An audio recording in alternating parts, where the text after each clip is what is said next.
स्वागत है आपका न्यू जनरेशन क्लासेस के चैनल पर, जहां पर हम आपके लिए हाई स्कूल की मैथमेटिक्स को प्रोवाइड कराते हैं। पिछले लेक्चर में हमने एक्सरसाइज 3.3 के क्वेश्चन नंबर 2 तक कंप्लीट कर लिया था। इस लेक्चर में हम एक्सरसाइज 3.3 के क्वेश्चन नंबर 3 को करेंगे। तो यहाँ पर हम स्टार्ट करने जा रहे हैं हमारा क्वेश्चन नंबर 3। अगर आपने क्वेश्चन नंबर 2 नहीं देखा है तो आप हमारे पिछले वीडियोस को जाकर देख सकते हैं। ठीक है, तो हम स्टार्ट कर रहे हैं हमारा क्वेश्चन नंबर 3। तो क्वेश्चन नंबर 3 में हमसे कह रहा है निम्न समस्याओं में रैखिक समीकरण युग्म बनाइए और उनके हल प्रतिस्थापन विधि द्वारा ज्ञात कीजिए। आपको क्या करना है, कुछ समस्याएं दी गई हैं, जैसे कि ये एक समस्या है और कुछ ऐसे करके कुछ और समस्याएं दी गई हैं। तो उनको क्या करना है, आपको रैखिक समीकरण बनाना है। अब रैखिक समीकरण आपको पता है ना, रैखिक समीकरण क्या होते हैं, जिनकी घात क्या होता है, जिनकी घात 1 होती है। मतलब क्या होती है, x की पावर 1, y की पावर 1, है ना। तो ऐसे क्या होते हैं, आपके रैखिक समीकरण युग्म होते हैं। और आपको क्या करना है, युग्म बनाना है। उसके बाद में आपको क्या करना है, प्रतिस्थापन विधि से उनको हल करना है। मतलब प्रतिस्थापन विधि से आपको क्या करना है, x और y का मान ज्ञात करना है। तो सबसे पहले हम करने जा रहे हैं प्रश्न नंबर 3 का पार्ट फर्स्ट।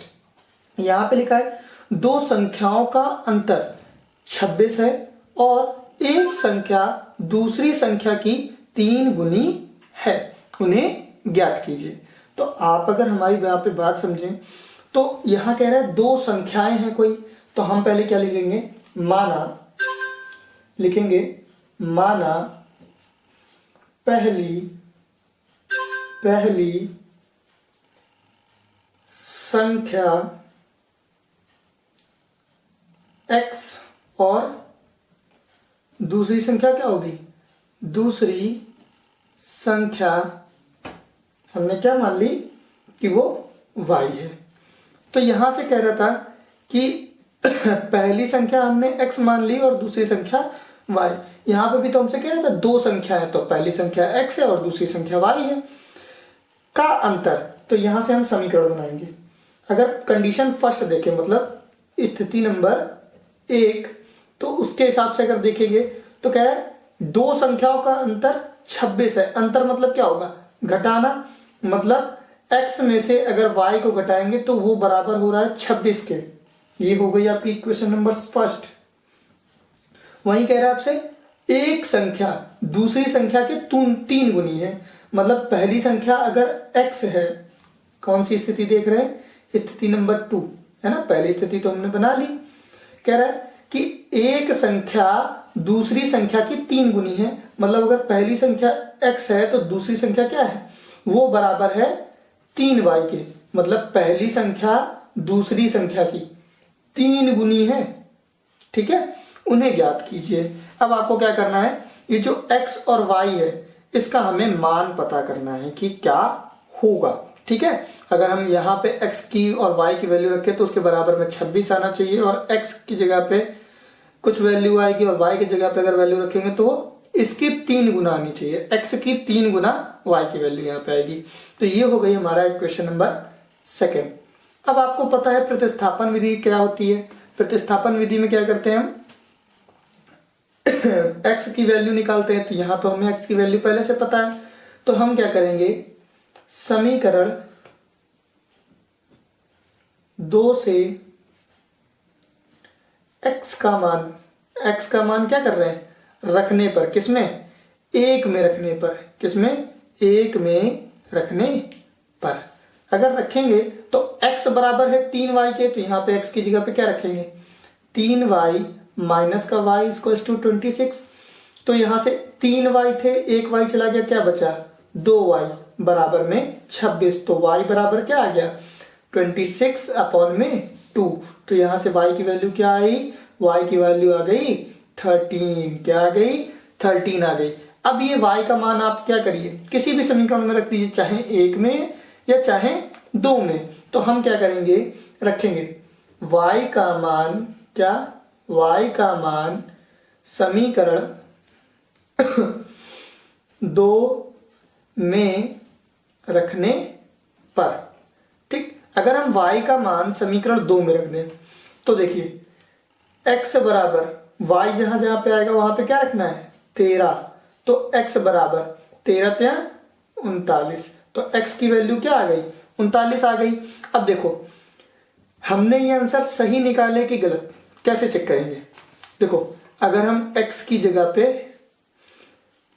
39 रख दे और y की जगह पे अगर 13 रख दे और वो अगर 26 आ जाए तो इसका मतलब सही है। चलो चेक करते हैं। x की जगह पे हमें कितना रखना है 39 और y की जगह पे कितना रखना है 13 बराबर 26 लाना है। तो देखो घटाओ, 9 में से 3 गया 6 बचा, 2 में से 3 में से 2 1 गया तो 2 बचा, देखो ये 26 आ गया है ना।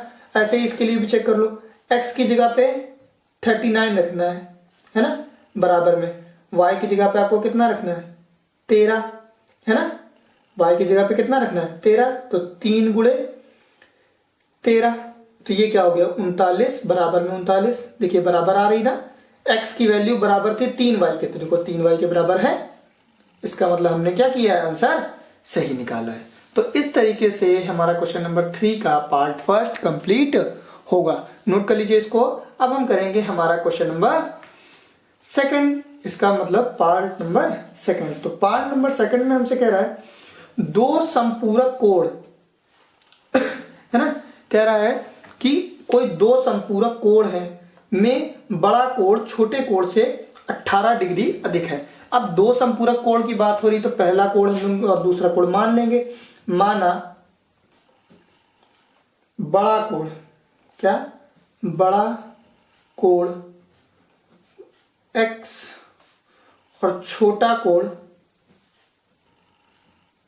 y, ठीक। बड़ा कोण जो है वो आपका x है और छोटा कोण जो है वो y है। अब देखो यहां से क्या है, दो संपूरक कोण में बड़ा कोण छोटे कोण से अधिक है। मतलब क्या कह रहा है, बड़ा कोण क्या था x और छोटा कोण y, कह रहा बड़ा कोण जो है वो छोटे कोण से अधिक है, कितना 18 डिग्री। यही तो बात है, बड़ा कोण अधिक है y से, मतलब x जो है वो बड़ा है y से, कितना 18 बड़ा है। बात समझ में आ रही है, ठीक। क्यों? क्योंकि देखो बड़े में से ही तो आप छोटा घटाओगे तभी तो ये वैल्यू आएगी, है ना। बड़े में से छोटे ही तो घटाते हैं, घटा दिया। अब आपको पता है दो संपूरक कोणों का योग कितना होता है। देखो ये तो हो गई आपकी इक्वेशन नंबर फर्स्ट। अब इक्वेशन नंबर सेकंड कहां से बनाएंगे? आपको पता है कि दो संपूरक कोणों का योग कितना होता है, वो होता है 180। तो हम लिख सकते हैं x प्लस वाई बराबर में 180 डिग्री। ये हो जाएगा आपका इक्वेशन नंबर सेकंड, कोई दिक्कत नहीं। अब देखिए यहां से हम क्या कर लें, कोई भी चाहे समीकरण 1 से और चाहे 2 से आप क्या करिए x या y किसी की भी वैल्यू निकाल लीजिए।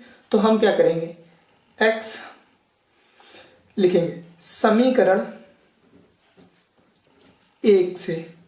जब समीकरण 1 लेंगे तो क्या होगा, x माइनस वाई बराबर 18 डिग्री। तो यहां से x की वैल्यू क्या आएगी, x बराबर आएगा 18 डिग्री माइनस प्लस का y, यही तो होगा। ये क्या हो जाएगी इक्वेशन नंबर थर्ड। अब ये जो x का मान है वो सेकंड में रख देंगे, फर्स्ट में नहीं रख सकते हैं। क्यों? क्योंकि फर्स्ट से ही हमने ये बनाया है, अगर हम फर्स्ट में ये मान रख देंगे तो इस इक्वेशन को जीरो कर देगा, इसलिए फर्स्ट में नहीं रख सकते, सेकंड में रखेंगे। तो लिखेंगे x का मान समीकरण कितने में, 2 में रखने पर, ठीक। x का मान अगर समीकरण 2 में रखेंगे तो जहां जहां पे x होगा वहां पे 18 प्लस वाई रखेंगे, तो 18 डिग्री प्लस वाई और इसके बाद में प्लस वाई बराबर में 180 डिग्री। तो यहां से y कितना हो गया 2y। अगर ये 18 डिग्री इधर जाएगा तो 180 डिग्री माइनस का 18 डिग्री घटा दीजिए, 2y बराबर में कितना आएगा, अगर घटाएंगे तो 162 बचा। तो यहां से y बराबर 162 डिग्री बटे में 2 बचेगा, तो y बराबर काट दो, 2 अट्ठे 16, 2 एक कम 2, तो 81 डिग्री है ना। y की वैल्यू कितनी आएगी 81 डिग्री। अब ये मान क्या करेंगे हम, ये मान हम समीकरण 1 या 2 या 3 किसी में भी आप रख दो, आंसर आपका आ जाएगा। तो हम क्या करेंगे, लिखेंगे समीकरण 3 में क्यों रख रहे हैं, क्योंकि देखो 3 को तो हमने पहले से ही आधा सॉल्व कर रखा है। अगर हम इनमें से किसी में रखेंगे तो हमें वापस से वही चीज सॉल्व करनी पड़ेगी, फिर से इधर लाना पड़ेगा, और यहाँ पे हमारे पास y एक साइड है तो हम इससे सॉल्व कर लेंगे। तो समीकरण 3 में y का मान रखने पर समीकरण 3 क्या था, समीकरण 3 था x बराबर में 18 डिग्री प्लस y। तो x बराबर 18 डिग्री प्लस y की जगह पे कितना है 81।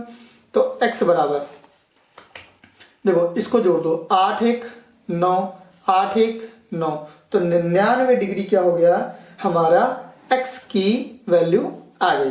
अगर आप यहां से देखें तो x कितना है, y से 18 डिग्री तो लिखा हुआ है यहाँ पे, है ना। y जो है y 81 है और इसमें प्लस 18 है, और ये चीज तो हमसे बोल रहा था कि x बड़ा होगा किससे, y से। देखिए 18 ही तो बड़ा है, ठीक है। तो ये क्या हो जाएगा हमारा क्वेश्चन नंबर 3 का पार्ट सेकंड इस तरीके से कंप्लीट होगा, ठीक है। अब हम क्या करेंगे, हमारा पार्ट थर्ड। तो पार्ट थर्ड हम स्टार्ट करने जा रहे हैं।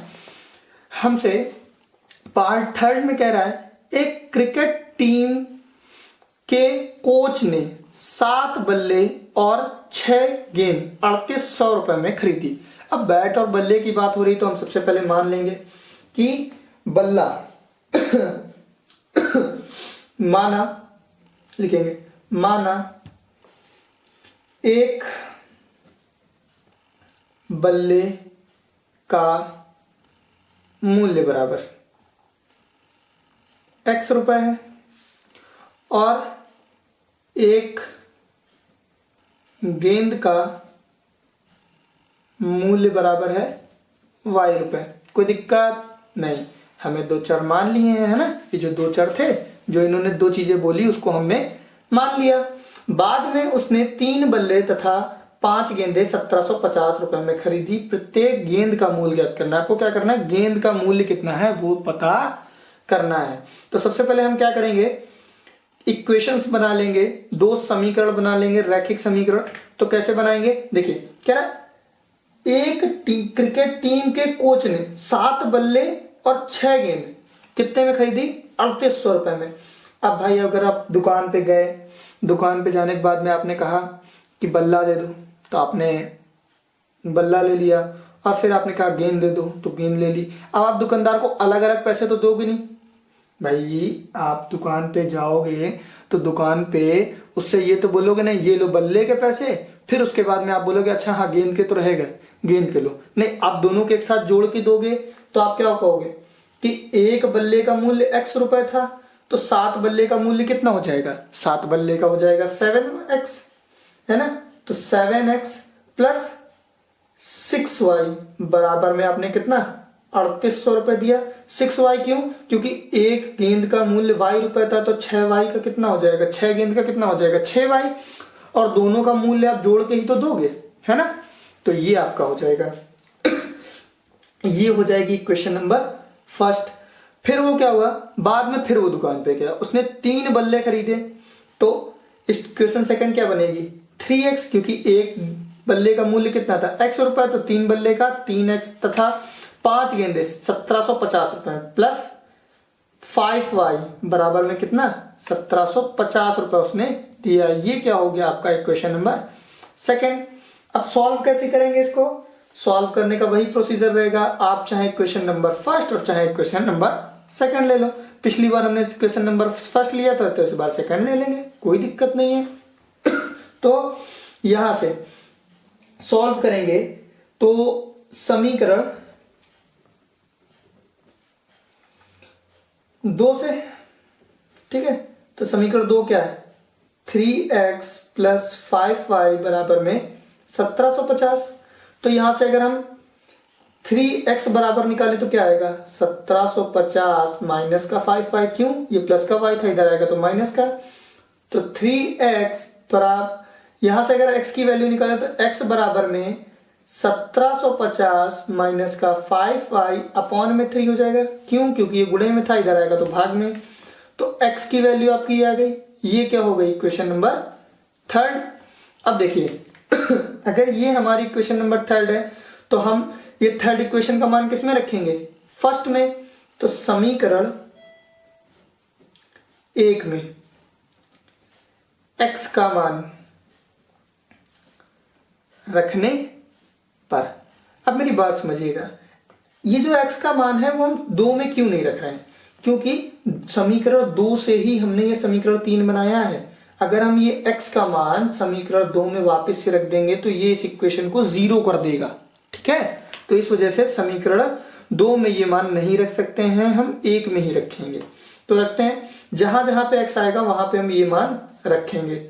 तो 7x की जगह पे आपको क्या रखना है? 1750 माइनस का 5y अपॉन में 3 ब्रैकेट में, अब आगे प्लस का 6y बराबर में 3800। अब यहां से आप क्या करा दीजिए? गुणा करा दीजिए। अंदर गुणा ही हो पाएगा क्योंकि नीचे से कटेगा तो है नहीं, तो गुणा कराएंगे। पहले इसका इसमें, 7 का इसमें, फिर इसमें। ठीक है, तो कराते हैं। 7 का अगर 0 में कराएंगे तो 0, 7 पंचे 7 पना 35, 35 की 5, हाथ से लगा 3, 7 सते 49, 49 3 52, 52 की 2, हाथ से लगा 5, 7 एकम 7, 7 5 12, माइनस का 7 पना 35 y बटे में 3 प्लस का 6y बराबर में 3800। यही तो होगा। अब देखिए अब यहां से क्या कर सकते हैं? एलसीएम ले लीजिए। माइनस का 35y प्लस का 18y बटे में 3 बराबर में 3800।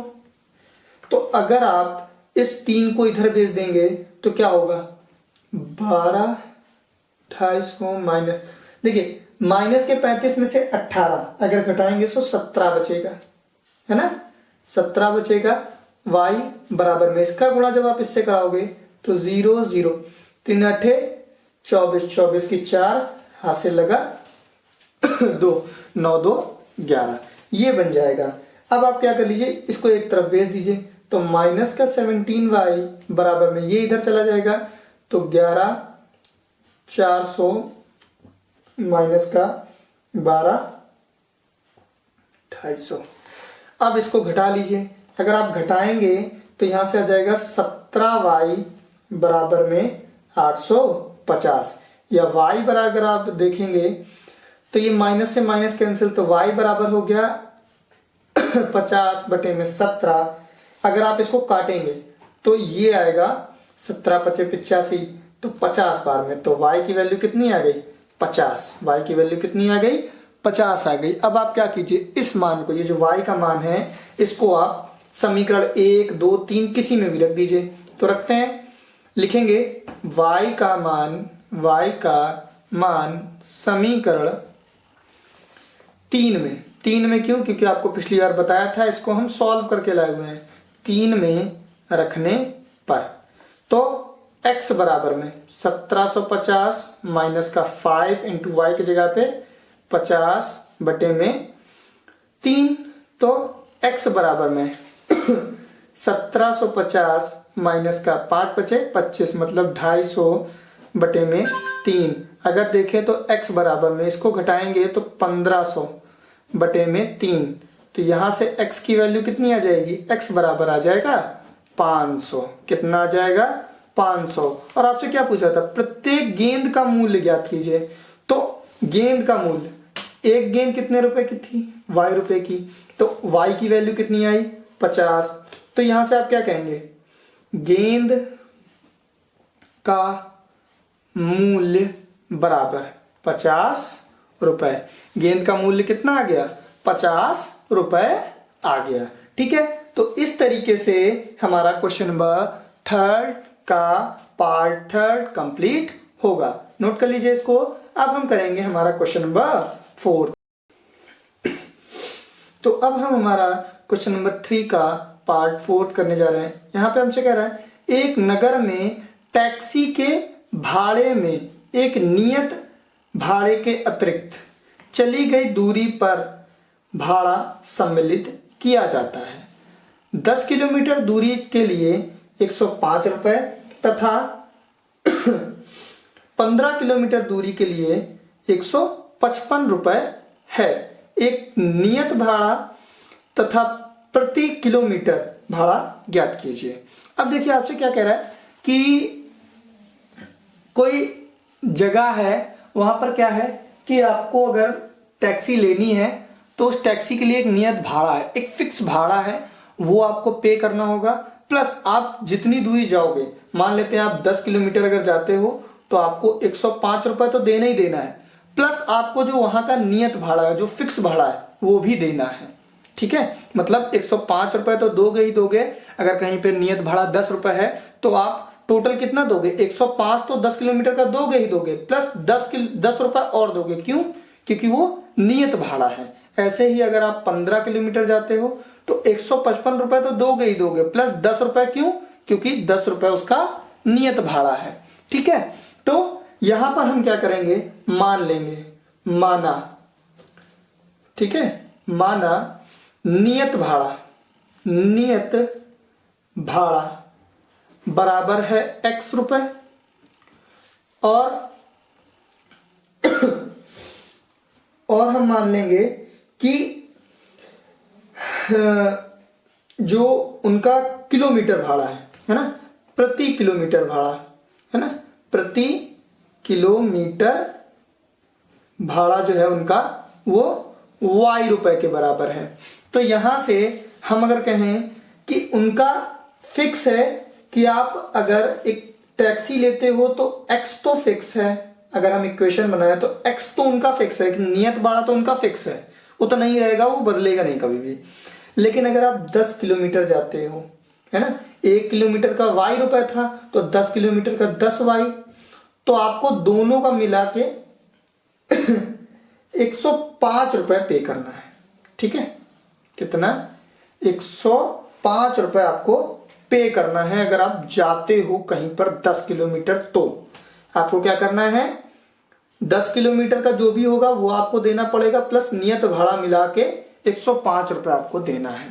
ठीक, ऐसे ही नियत भाड़ा तो फिक्स है और 15 किलोमीटर आप जाओगे तो आपको टोटल मिला के नियत भाड़ा और ये जो आप 15 किलोमीटर जाओगे इसको मिला के 155 रुपए आपको देना पड़ेगा। ठीक, तो ये हमारी क्या हो गई, इक्वेशंस हो गई। इनको क्या करना है, आपको सॉल्व करना है। ठीक है, अभी हमने इतना क्वेश्चन पढ़ा नहीं है, ये हम बाद में पढ़ेंगे। ठीक है, जब हमारा क्वेश्चन सॉल्व हो जाएगा। ठीक है, तो अब हम इसको सॉल्व करते हैं। अगर यहां से समझें तो यहां से हम समीकरण कोई भी ले सकते हैं, तो हम यहां से समीकरण 1 ले लेंगे। 1 से तो 1 क्या है, x प्लस 10y बराबर में 105। तो यहां से अगर x की वैल्यू निकाली तो कितनी आएगी, 105 माइनस का 10y, क्योंकि ये प्लस का था, इधर आएगा तो 10y माइनस का हो जाएगा। तो ये क्या हो जाएगा, समीकरण नंबर 3 हो जाएगा। तो यहां से अगर हम यहां से ये कहें कि हमें क्या करना है, यहां से हम ये जो x का मान है इसको समीकरण 2 में रख दें तो, है ना, यही तो करते हैं भाई, 1 में नहीं रख सकते। क्यों? क्योंकि 1 से ही हम ये बना के लाए हैं, बार बार आपको बता रहे हैं। ठीक, तो हम क्या करेंगे, समीकरण 2 में रखेंगे। तो समीकरण 2 में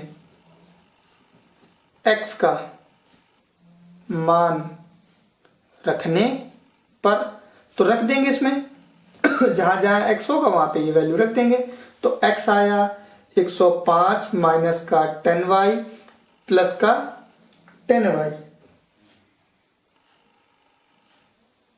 105 प्लस का 10y और माइनस का 15y है ना, माइनस का 15y बराबर में 155। अब देखिए यहां से आप क्या कर सकते हो, अगर आप गौर से देखें तो यहां से आप 10y और ये देखिए माइनस के 10y में से 15y चला गया तो कितना बचा 5y बराबर में, ये प्लस का था इधर आएगा तो माइनस का 155 माइनस का 105 तो 5y बराबर में आप माइनस कर दीजिए इसको, कितना बचा 50 तो y बराबर कितना आया 10 है ना, y बराबर कितना आ गया 10 और y क्या था आपका किलोमीटर, मतलब आप 1 किलोमीटर पे 10 रुपए वो चार्ज कर रहे हैं है ना, 1 किलोमीटर पे वो लोग कितना रुपया ले रहे हैं 10 रुपया। तो अब ये y का मान हम क्या करेंगे समीकरण 3 में रख देंगे, तो समीकरण 3 में y का मान रखने पर जहां जहां y आएगा वहां पे हम क्या रखेंगे 10 रख देंगे। तो 3 क्या है समीकरण ये है, तो x बराबर में 105 माइनस का 10 y आया, y की जगह पे कितना रखना है 10, तो x बराबर में 105 माइनस का 10 था हम 100, तो x बराबर घटाएंगे तो 5, मतलब जो आपका नियत भाड़ा है वो 5 रुपए है और जो आपका प्रति किलोमीटर भाड़ा है वो 10 रुपए है। अब देखिए, अब हम आगे का क्वेश्चन पढ़ेंगे, कह रहा था एक व्यक्ति को 25 किलोमीटर यात्रा करने के लिए कितना भाड़ा देना होगा।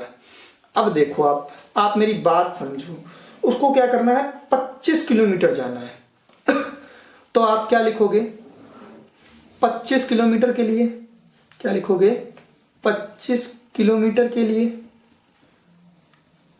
भाड़ा बराबर कितना दोगे आप भाड़ा, आप क्या करोगे पहले तो आप फिक्स भाड़ा लोगे, मतलब x प्लस का 25y हो जाएगा है ना भाई, यही तो होगा 25 किलोमीटर भाड़ा के लिए आपको x प्लस 25y तो ही करना पड़ेगा, मतलब नियत भाड़ा तो आप दोगे ही दोगे प्लस 25y कर दोगे, क्यों क्योंकि 25 किलोमीटर जाना है तो x की वैल्यू कितनी थी 5 प्लस y की 25 लिख देंगे गुणे y की वैल्यू कितनी थी 10, तो 10 अब यहां से 5 तो ऐसे ही रहा 25 दाहम 250 कितना 250, तो यहां से आपको इसको ऐड कर देंगे तो कितना हो जाएगा 255, मतलब अगर आपको 25 किलोमीटर की यात्रा करनी है तो उस व्यक्ति को भाड़ा कितना देना पड़ेगा 255 रुपए उस व्यक्ति को भाड़ा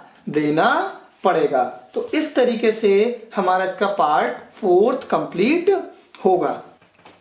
तो अब हम स्टार्ट करने जा रहे हैं हमारा क्वेश्चन नंबर 3 का पार्ट 5th। यहाँ हमसे कह रहा है यदि किसी भिन्न के अंश और हर में 2 जोड़ दिया जाए, तो यहाँ पे भिन्न की बात हो रही है, भिन्न में अंश और हर की भी बात हो रही है, तो हम क्या करेंगे सबसे पहले अंश और हर मान लेंगे। तो माना जो अंश है वो है x और जो हर है वो है y है, ठीक। तो अतः भिन्न क्या होगी हमारी, भिन्न होगी हमारी x अपॉन वाई, भाई भिन्न कुछ ऐसी तो होती है a अपॉन बी के रूप में, तो यहाँ x अपॉन वाई हो जाएगा, ठीक। अब कह रहा है यदि किसी भिन्न के अंश और हर में 2 जोड़ दिया जाए, मान लेते हैं कि हमारा जो ये भिन्न है इसमें क्या कर रहे हैं अंश में 2 जोड़ दे रहे हैं और हर में 2 जोड़ दे, तो वो भिन्न किसके बराबर हो जा रही है 9/11 के बराबर हो रही है, ठीक।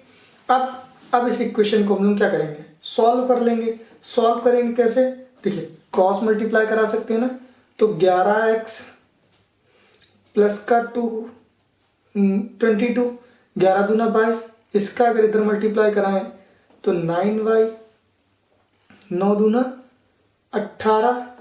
अब यहाँ से y वाली टर्म अगर एक तरफ ले आए तो 11x ये जो y है इधर ले आए, 9y इसको इधर भेज देते हैं तो बराबर में 18 माइनस का 22, इसको अगर घटा दें देखिए ये 11x माइनस का 9y ही रहेगा, यहाँ अगर इसको घटा दें तो माइनस का 4 हो जाएगा, ये क्या हो जाएगी हमारी इक्वेशन नंबर फर्स्ट हो जाएगी। अब देखिए, अब अगली इक्वेशन अगर बनाए तो कह रहा है यदि, क्या कह रहा है यदि अंश व हर दोनों में 3 जोड़ दिया जाए तो 5/6 हो जाती है।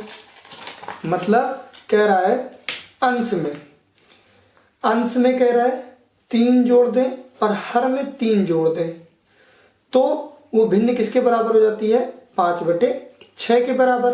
तो इसको भी सॉल्व कर लेंगे उसी तरीके से, क्रॉस मल्टीप्लाई कराएंगे तो 6x प्लस का किचन 18 बराबर में 5x प्लस का 5 जाए 15। तो यहां से इसको अगर एक तरफ ले आए, सॉरी यहाँ पे y होगा, ठीक, यहाँ पे भी y हो जाएगा। इसको अगर एक तरफ ले आए तो 6x माइनस का 5y बराबर में ये जो है ये 18 इधर जाएगा तो माइनस का हो जाएगा, ये 15 तो ही रहा, माइनस का 18, तो यहाँ से घटा देते हैं। 6x माइनस का 5y बराबर में माइनस का 3, ये क्या हो गई हमारी इक्वेशन नंबर सेकेंड। अब क्या करते हैं हम लोग, हमको कह रहा था कि प्रतिस्थापन विधि से हल करना है, तो इसको प्रतिस्थापन विधि से हल करने के लिए क्या करेंगे, समीकरण 2 ले लेंगे। समीकरण 2 से, तो समीकरण 2 क्या कहता है, देखो समीकरण 2 जो है वो ये है, यहां से अगर हम x की वैल्यू निकालें तो क्या आएगी, 6x बराबर में माइनस का 3 प्लस का 5y, यस x बराबर में माइनस का 3 प्लस का 5y अपॉन में 6, ये क्या हो गई, इक्वेशन नंबर थर्ड हो गई। अब ये जो समीकरण नंबर 3 आपने बनाया है, क्या है, ये समीकरण आपने 3 बनाया है, इसको हम लोग क्या करेंगे, समीकरण 1 में रख देंगे, 2 में नहीं रख सकते। क्यों नहीं रख सकते, अगर रखेंगे तो इसको 0 कर देगा। क्यों, क्योंकि हमने समीकरण 2 से ही समीकरण 3 बनाया है ना। अब सॉरी, ये क्या करेंगे, मान समीकरण 1 में रख देंगे, तो समीकरण 1 में x का मान रखने पर, ठीक, तो रख देंगे, तो जहां जहां पे क्या आएगा, जहां पे आएगा x वहां पे हम लोग क्या रखेंगे, ये वाली वैल्यू, तो 11 ब्रैकेट में माइनस का 3 प्लस का 5y अपॉन में 6, ये कहां से आया, देखिए यहाँ पे समीकरण 1 में x आया ना, और x की वैल्यू आपने ये निकाली थी, ठीक, माइनस का 9y is equals to minus का 4। अब देखिए यहां से हम क्या करा दें, अंदर गुणा करा दें, तो 11 × 33, 11 × 5 = 55 अपॉन में 6 माइनस का 9y is equals to minus का 4। एलसीएम ले लेंगे यहाँ से, माइनस का 33 प्लस का 55y माइनस का 9 × 54 y बटे में 6 बराबर में माइनस का 4। अगर यहाँ अपॉन 1 कर दे तो क्रॉस मल्टीप्लाई करा सकते हैं, तो 6 चौको 24 हो जाएगा माइनस का, यहाँ से क्या हो जाएगा, यहाँ से अगर देखें तो माइनस का 33 प्लस का 55y माइनस का 54y इज इक्वल्स टू 4 × 24, ये हो जाएगा, है ना, होगा ना। ठीक है, यहां से ये हमारी क्या होगी, इक्वेशन बन जाएगी। अब यहां से एक काम हो सकता है कि आप क्या करें, यहां से इस समीकरण को सॉल्व कर लें। तो यहां से अगर देखेंगे तो 55y में से 54y चला गया तो y बराबर में, इसको इधर भेज दीजिए, इसको इधर, तो ये क्या हो जाएगा, माइनस का 24 और प्लस का 33, तो y बराबर कितना हो जाएगा, 11, y बराबर कितना हो जाएगा, नहीं 9 हो जाएगा, कितना हो जाएगा, 9 हो जाएगा। देखिए 24 में से 33, भाई 33 आपका पड़ा है, 33 में से 24 घटा दो तो 9 बचा, तो y की वैल्यू कितनी आ गई, 9। ये y का मान क्या करो आप, ये y का मान आप किसी में भी रख दो, चाहे समीकरण 1 में, चाहे समीकरण 2 में, चाहे समीकरण 3 में। तो समीकरण 3 में हम लोग क्या करेंगे, ये मान रख देंगे। समीकरण 3 में y का मान रखने पर। तो यहाँ पे अगर हम लोग मान रखेंगे तो क्या हो जाएगा, समीकरण 3 क्या था, ये है। तो यहाँ पे हम लोग क्या करेंगे, जहाँ जहाँ पे y आएगा वहाँ पे 9 रख देंगे। तो x बराबर में -3 प्लस का 5 गुणे में 9 बटे में 6। तो x बराबर में -3 प्लस का 9 पना 45 बटे में 6। तो x बराबर घटाएंगे तो 42 बटे में 6। तो x बराबर 7 6 42। तो x की वैल्यू कितनी आ गई, 6 आ गई। तो आपकी भिन्न क्या होगी, जो भिन्न होगी वो आपकी भिन्न क्या होगी, यहाँ से आपसे कह रहा था क्वेश्चन में कि आप क्या कीजिए, वो भिन्न ज्ञात कीजिए। तो भिन्न क्या हो जाएगी, भिन्न बराबर आपकी हो जाएगी 7/9। ये क्या हो जाएगी, आपकी भिन्न हो जाएगी। क्यों, क्योंकि x/y था ना, तो ये x/y हो गया। ठीक है, तो इस तरीके से हमारा जो क्वेश्चन नंबर 3 है उसका पार्ट 5th कंप्लीट होगा। ठीक है, अब हम करेंगे हमारा क्वेश्चन नंबर 6। ठीक है, तो क्वेश्चन नंबर 6 में हमसे कह रहा है 5 वर्ष बाद, कह रहा है 5 वर्ष बाद जैकब की आयु उसके पुत्र की आयु से 3 गुनी हो जाएगी। ठीक है, यहाँ पे 2 लोग आए। पहला क्या है, 5 वर्ष बाद जैकब की आयु, कोई लड़का है जैकब, उसकी आयु नहीं, कह रहा है 5 वर्ष बाद जैकब की आयु उसके पुत्र की आयु। कोई आदमी है, उसका एक पुत्र है ना, पुत्र की आयु कह रहा है जैकब की आयु की 3 गुनी हो जाएगी। अब देखो, सबसे पहले 2 लोग आए तो हम पहले मान लेंगे। माना जैकब की वर्तमान आयु बराबर में है x वर्ष के, मतलब जैकब जो है उसका x वर्ष है, अभी उसकी जो उम्र है वो x वर्ष है। इसी तरीके से पुत्र की आयु, पुत्र की वर्तमान आयु बराबर y वर्ष। अब देखिए, यहां से हमसे कह रहे हैं 5 वर्ष बाद, है ना, मतलब जो जैकब की आयु है उसका 5 वर्ष बाद, मतलब x जितनी उसकी आयु है उसके 5 वर्ष बाद, मतलब आगे की बात हो रही तो +5। कह रहा है उसके पुत्र की आयु से 3 गुनी हो जाएगी। मतलब क्या कह रहा है, उसकी जो पुत्र की आयु है, अगर पुत्र की आयु y है तो 5 साल बाद पुत्र की आयु भी तो बढ़ेगी भाई। अगर इसकी आयु बढ़ रही तो इसकी भी तो आयु बढ़ेगी। क्या कह रहे हैं, 3 गुनी हो जाएगी। तो पुत्र की जो आयु है वो 3 गुनी के बराबर हो जाएगी इसके। भाई जो पिता है, पिता की आयु जो है वो x + 5 वर्ष है। तो बराबर दिखाने के लिए भाई छोटी की ही, जो छोटी उम्र का होगा उसी के में तो गुणा कराओगे, तभी तो वो बराबर हो पाएगी। अगर आप इसमें गुणा करा दोगे 3 का तो ये तो बड़ा हो जाएगा, है ना। एक तो ट्रिक ये है। दूसरा, आप अगर इस क्वेश्चन के हिसाब से भी समझोगे तो उसके पुत्र की आयु से 3 गुनी के बराबर हो जाएगी। एक तरीके से यहाँ पे बराबर नहीं दिया हुआ है, लेकिन कहने का मतलब यही है कि पुत्र की आयु से 3 गुनी हो जाएगी। तो ये 3 गुनी हो गई, है ना।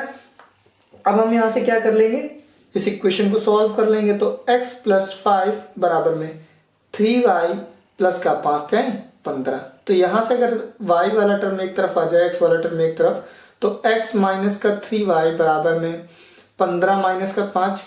तो यहां से x - का 3y बराबर में 10। ये क्या हो गई, हमारी क्वेश्चन नंबर 1 हो गई। अब आगे अगर हम सॉल्व करें तो आगे कह रहा है 5 वर्ष पूर्व, 5 वर्ष पहले जैकब की आयु। अब 5 वर्ष पहले की बात है तो जैकब की आयु अगर x वर्ष है इस टाइम, तो 5 वर्ष पीछे जाएंगे तो -5 कर देंगे, है ना। अब आगे कह रहा है उसके पुत्र की आयु के 7 गुनी थी। अब उसके पुत्र की आयु की बात हो रही तो 5 वर्ष पहले भी अभी उसकी जितनी आयु उससे 5 कम करना पड़ेगा, के 7 गुनी के बराबर थी। भाई 7 गुनी कर दिया। तो यहाँ से इसको भी इसी तरीके से सॉल्व कर लेंगे। तो x माइनस 5 बराबर में 7y, 7 पना 35। तो यहाँ से अगर एक्स वाई वाले टर्म में एक तरफ आ जाए तो ये कुछ इस तरीके से हो जाएगा प्लस का, यहाँ अगर इसको सॉल्व करेंगे तो ये इधर आ जाएगा तो प्लस का 5। तो यहाँ से x माइनस का 7y बराबर में घटाएंगे तो माइनस का 30। ये क्या होगा, इक्वेशन नंबर सेकंड हो गई। क्या हुआ, इक्वेशन नंबर सेकंड हो गई। अब हम यहाँ से क्या कर लेंगे, बाय इक्वेशन सेकंड मतलब समीकरण 2 से, है ना। अब समीकरण 2 से लेंगे तो x माइनस का 7y बराबर में माइनस का 30। तो यहाँ से अगर x की वैल्यू निकालें तो x बराबर में माइनस का 30 प्लस का 7y। ये क्या हो गई, इक्वेशन नंबर थर्ड हो गई। अब हम क्या करते हैं, ये जो इक्वेशन थर्ड है ना, ये जो इक्वेशन थर्ड है उसका मान हम समीकरण 1 में रख देंगे, 2 में नहीं रख सकते हैं, आपको रीजन पता है, ठीक। तो यहाँ से क्या करेंगे, मान रख देंगे इसमें। तो जहां जहां पे x आएगा वहां पे माइनस 30 प्लस 7y। तो यहाँ देखिए पहले ही दिया है x, तो यहाँ पे क्या रखना है, माइनस का 30 प्लस का 7y माइनस का 3y इक्वल्स टू 10। भाई इसकी जगह पे ये वाली वैल्यू रख दी, माइनस का 3y बराबर में 10, ठीक। अब यहाँ से हम इसको सॉल्व कर लेंगे। तो माइनस का 30 और क्या कह रहा है, प्लस का 4y बराबर में 10। तो यहाँ से 4y इक्वल में 10 प्लस का 30। तो यहाँ से 4y बराबर में क्या हो गया, 40। तो y बराबर में 40 अपॉन में 4, तो y बराबर कितना आ जाएगा, 10। तो जो पुत्र की आयु है वो 10 है ना, जो पुत्र की आयु है वो 10 वर्ष है। अब आगे कह रहा है कि ये जो y है इसका मान आप किसी में भी रख दो। तो बाय इक्वेशन थर्ड समीकरण 3 से, समीकरण 3 में क्या करते हैं, समीकरण 3 में y का मान रखने पर, यही तो करते थे हम, है ना, रखने पर, ठीक। तो जहां जहां पे समीकरण 3 में y आएगा वहां पे कितना रखना है, 10 रखना है ना। तो 10 रख देंगे। तो यहाँ पे देखो x बराबर में माइनस का 30 प्लस का 7, y की जगह पे कितना रखना है, 10 रखना है, ठीक। तो x बराबर में माइनस का 30 प्लस का 7 दाहम 70। तो अगर घटा दे यहाँ से तो क्या हो गया, यहाँ से कितना बचा, 40 बचा, ठीक। तो x मतलब जैकब, भाई x की हमने किसको माना था, जैकब की आयु तो x वर्ष थी। तो जैकब की जो आयु है वो है 40 वर्ष और जो उसके पुत्र की आयु है वो है 10 वर्ष। यही तो हमसे पूछ रहा था कि उनकी वर्तमान आयु क्या है। तो हमने यहाँ से पुत्र की और जैकब की वर्तमान आयु निकाल दी, ठीक है। तो इस तरीके से हमारा क्वेश्चन नंबर थर्ड का पार्ट 6 कंप्लीट हो गया, ठीक है। अब हम हमारा एक्सरसाइज 3.4 को स्टार्ट करेंगे, ठीक है। अगर आपको इन क्वेश्चंस में किसी भी क्वेश्चन में कोई भी तरीके की प्रॉब्लम है तो आप हमारे चैनल पे कमेंट कर दीजिएगा, तो हम आपको उसको अच्छे से समझाने की कोशिश करेंगे, ठीक है। तो अगर आप हमारे चैनल पर नए हैं तो हमारे चैनल को सब्सक्राइब कर दीजिएगा और अभी तक वीडियो को लाइक नहीं किया है तो प्लीज़ लाइक कर दीजिएगा, ठीक है। तो मिलते हैं हमारे नेक्स्ट वीडियो में।